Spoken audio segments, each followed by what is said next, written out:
Good morning, my dear students. This is Professor Hanchana from Civil Department. So, we have studied in our previous video lecture about the classification of the bridges in broad variant. We have studied, and also we have studied the bridge components of the bridges and the history of the bridges and how bridges has been came into exist, and also the site selection for the bridge site. These are all things we have studied in our previous video lecture. Okay, so today we'll study about the discharge through a bridge. Okay, so in the discharge through a bridge contains various factors. Okay, so first factor is the catchment area. The first and foremost main important factor is catchment area. If the more the catchment area means, it is more will be the discharge. Okay, and second thing is the runoff. It is intensity of rainfall. Okay, if the intensity of rainfall is more means, it is also directly increases the discharge quantity. The third is the type of the ground. Okay, that is whether it is a pervious ground or impervious ground. If it is a pervious ground, during the runoff, the some of the water is going to be absorbed by the ground, so there will be less discharge. Okay, if it is impervious ground, the ground will not absorb the water, so the runoff will be more, hence the discharge will be more over here. And the vegetarian, so in that vicinity, if though more vegetarian plants are there, so that will absorb more water, so the runoff will be less. So as the runoff will be less, again the discharge will be less. So these are the important factors which are going to be decide the discharge of a three bridges. Okay, now in this concept we study how to calculate the discharge. So there are various methods are there to calculate the discharge through a bridge. So we'll study one by one. The first one is the empirical formula. So empirical formula method. The second one, rational method. And third one, by using the area velocity method. Okay, so area into velocity, you will get the discharge. Again here it knows the characteristics of the stream, such as cross-sectional area and slope of the stream.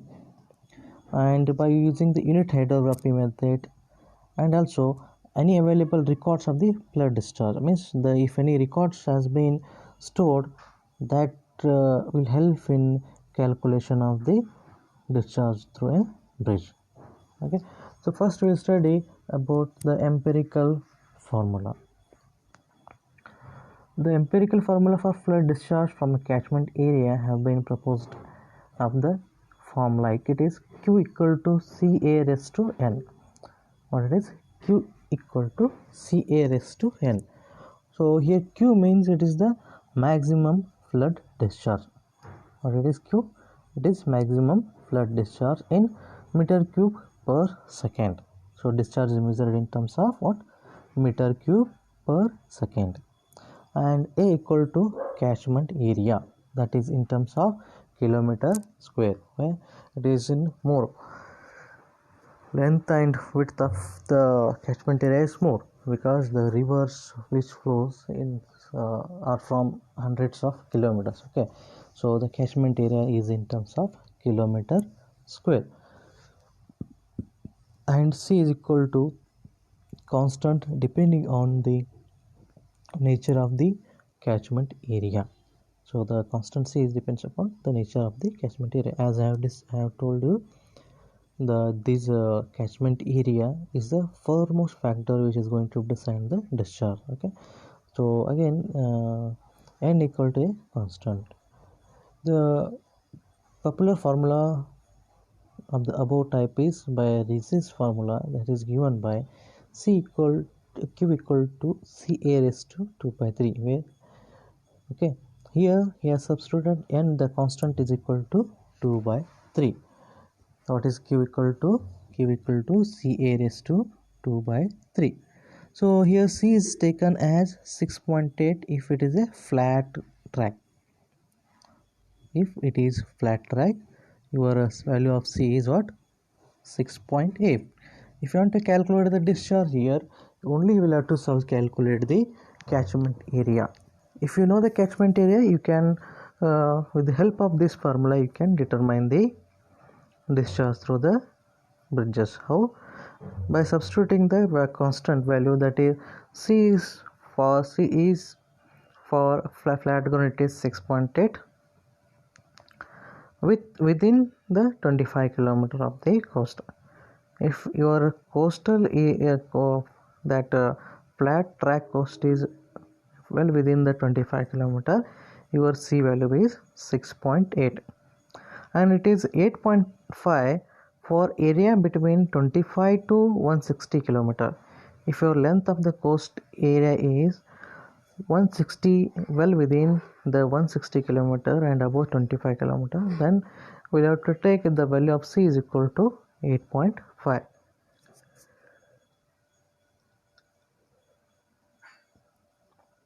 and it is C equal to 10 for limited areas means near the hills.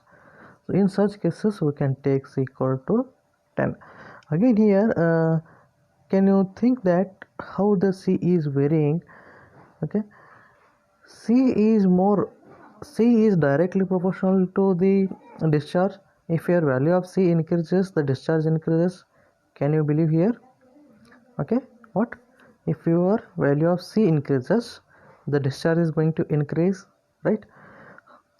Here C is equal to 6.8 for a 25 kilometer, and it increases 8.5 when it is the length of the coast is going to increase, that is from 25 to 160. Okay, so can you understand, if the length will be more, means it will be more it will be again it will be leads to what? More catchment area. Okay, if it is more the length, means the speed will also be more. Okay, so that if the length increases, speed increases, catchment area increases, so the discharge will automatically increase. Okay, and one more thing he has given, C equal to 10 for limited areas. Okay, again means 10 when they are considering the 10, it is in case of the near the hills. So near the hills, can you see the how the ground is? There it is steep slope. If steep slope means more will be the velocity, more will be the runoff, so as well as it directly encourages the discharge quantity. Okay, so these are the factors which is to be influence on the discharge. So by using this empirical formula, we can easily determine the discharge. So only the unknown is the catchment area. If we know the catchment area, you can determine the discharge by using the empirical formula. Is it clear? Okay, now the rational method. The rational formula for flood discharge should be taken into account the intensity and distribution and duration of the rainfall, okay, as well as the area, shape, slope, permeability, and initial wetness of the catchment, and the area of the catchment is major contributing for the runoff. So in the rational method, so here what are the factors here in this rational method is considering is intensity of the rainfall, distribution and duration of rainfall, area, shape, slope of the catchment area, permeability, and initial wetness of the catchment area. So these are the factors which has been considering in the rational method, but in empirical formula it has not been considering. Only it is been considering about the length of the track, length of the track or length of the stream. Okay,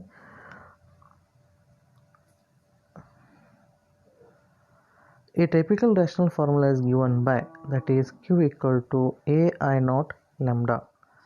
What is Q equal to? A I naught lambda. So here Q is equal to maximum discharge, that is in terms of meter cube per second, and again A is the catchment area, that is in terms of kilometer square, and I naught is peak intensity of the rainfall. I naught is what? Peak intensity of the rainfall. A catchment area, I naught peak intensity of the rainfall. Again the function lambda is equal to, it is a function depending upon the characteristics of the catchment area in producing the peak runoff. Okay, again the lambda is equal to what? 0.56 P into F divided by Tc plus 1. Here Tc is concentration time in hours, means the runoff concentration time, at what duration the runoff has been taken and the flow has been taken place, that is Tc. That Tc is equal to, again it is 0.87 into L raised to 3 divided by H raised to 0.385. Again the time concentration is depends upon length and height of the stream. Okay, length is distance from the critical points to the bridge side. From the critical point to the bridge side, how much distance is there? That is your L. And H is difference in elevation between the critical point. What is H? It is difference in elevation between the critical point and the bridge side in meters. Okay, L and H. Here you can see here the factors. Lambda is a function of characteristics of the catchment area. Is it? Again this lambda has been depends upon what? It is the P and F and Tc. Here again Tc is relating to what? The concentration time. Again concentration time is relating to what? It is slope, difference in elevation between the critical point and the bridge side. It is height. Okay, if you get the height means you will get the, obviously you will get the slope, that is, and L is the at what distance you are having from A to B point and the difference in elevation, it will gain slope. Okay, Tc, and P is coefficient of runoff for the catchment area from the table. P is what? It is the coefficient of runoff. F is a factor to correct for the variation in rainfall. Okay, factor to correct in variation in rainfall. Okay, so value for P, that is coefficient of runoff for catchment area. When it is steep, bare, rock and dry pavements, the value of P is 0.9. When it is rock, thick vegetation, is that is 0.8. When it is plateous, 0.7. When it is clay soil, 0.6. When it is loam largely cultivated, 0.4. When it is sandy soil, 0.2. When it is sandy soil, heavy brush, it is 0.1. These are what? The value of P. I not measure the role of clouds in the region, that is intensity of rainfall. And lambda, role of catchment in producing the peak runoff. The value of ALH can be obtained from the Survey of India topography maps. Value of factor F in rational formula is, it is depends upon the catchment area. If your catchment area is 0 kilometers, F equal to 1. If it is 10.95, if it is 20.9, if it is 30.875, likewise he has given up to catchment area 2000. If your catchment area is 35, how we are going to determine? As for it is 30, it is 0.875, for 40 it is 0.845. So 35 is well within this. You interpolate it, you will get the value for 35. Likewise, you can determine between any numbers. If your value, if your catchment area is 350 kilometers or 325 kilometers, you can calculate from 300 it is 6.625, 400 it is 0.620, So based on this, interpolate it for 325 kilometer square, you will get the value factor, rational factor f value, you will get it. Clear? This is the our rational method. So we are completed with empirical formula as well as rational. So in empirical formula, what it is there? Q equal to what? C into a raised to 2 by 3. So in empirical, ai into I naught into lambda. Again that lambda is what? 0.56 p into f divided by tc plus 1.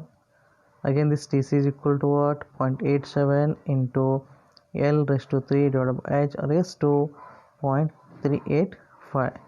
Again the factors p and f value they have given. So if you substitute it, we'll get the value for discharge, that is Q. Next is the area velocity method.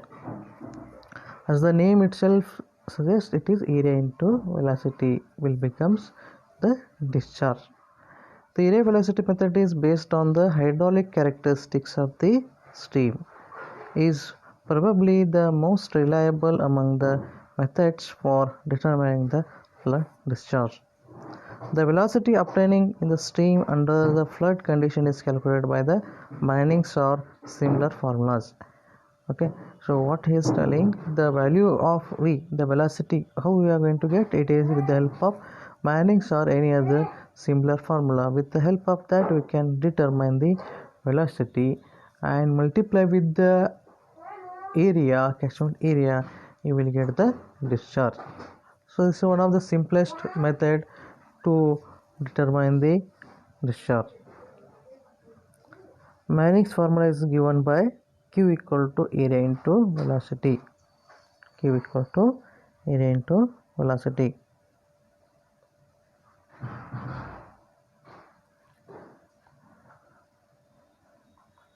Q equal to discharge in meter cube per second, and A equal to wetted area in meter square, and V equal to velocity of flow in meter per second. So he has given with Manning's formula, that is V equal to 1 by N R is to 0.67 and S is to 0.5. 1 V equal to, in the Manning's formula, V equal to 1 by N R is to 0.67 and S raised to 0.5, where N is the coefficient of roughness. What is N? N equal to coefficient of roughness. S is equal to slope of stream. S equal to slope of stream. R equal to hydraulic mean depth in meters. You can note it R equal to something else. You can note it H also. Hydraulic mean depth in meters. This hydraulic mean depth means it is wetted area divided by wetted perimeter. It is wetted area divided by wetted perimeter, that is equal to hydraulic mean depth. We substitute here, we'll get the velocity, again multiply with the cross sectional area or wetted area, so we'll get the discharge. This is what our area velocity method. Next is the unit hydrograph method. The runoff from the basin can also be estimated using the unit hydrograph method, originally formulated by Sherman. A hydrograph is a graphical representation of discharge in a stream plotted against time due to a rain storm of the specified intensity, duration, and aerial pattern. For any given drainage basin, the hydrograph or runoff due to two rain storms will be similar. Thereof ordinates being proportional to the intensity of rainfall. It is a graphical representation of discharge in a stream plotted against time due to rainstorm of specified intensity.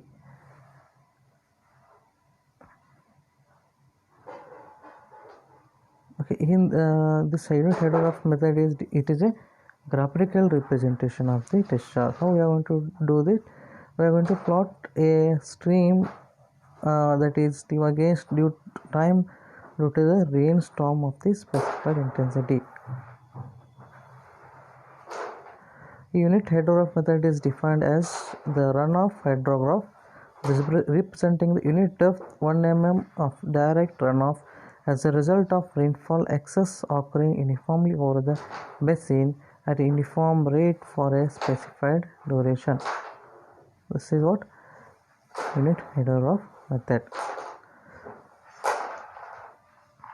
Okay, these are the different formulas or methods. Empirical formula completed, rational we have completed, area velocity, hydrograph, okay, and hydrograph method we have completed. So these are the methods which are being used to determine the discharge. Okay, clear. Next class we'll take one problem from this and we'll just solve the problems. Clear. If any doubts in this video, you can drop me a message. Okay, you can call me. You can drop a message to me. Okay, if any difficulty in that, we'll clear your doubts here. Thank you.